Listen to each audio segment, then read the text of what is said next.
Si vous avez des enfants atteints de TDAH, de troubles de l'attention dans votre entourage, vous le savez, ils ont de grandes difficultés à se focaliser sur une tâche.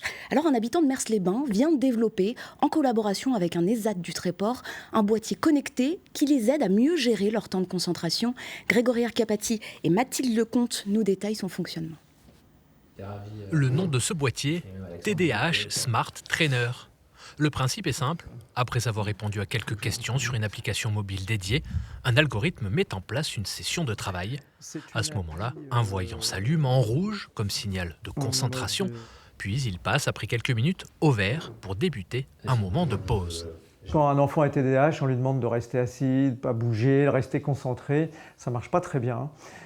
Au contraire, il a envie de bouger. Et c'est ce que va faire cet appareil. Il va lui dire exactement quel est le meilleur moment, le moment opportun pour se lever, faire une pause qualitative, pour mieux recharger ses batteries et à nouveau travailler de façon très concentrée. Une nouvelle méthode d'apprentissage qui fait ses preuves. C'est le cas pour Alexandre, 17 ans, qui souffre de troubles de l'attention.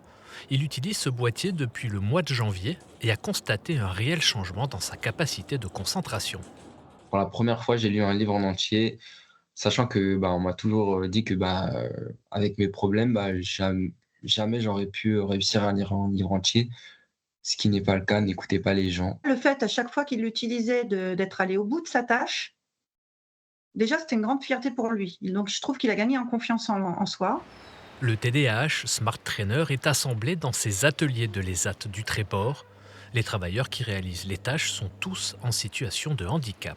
Que nos travailleurs reconnus en situation de handicap puissent, à un moment donné, participer à l'élaboration d'un produit qui va aider finalement des personnes en situation en difficulté, ça a du sens. Une vingtaine de familles, des ergothérapeutes et des pédopsychiatres testent ce nouvel outil qui pourrait se développer à grande échelle selon les retours.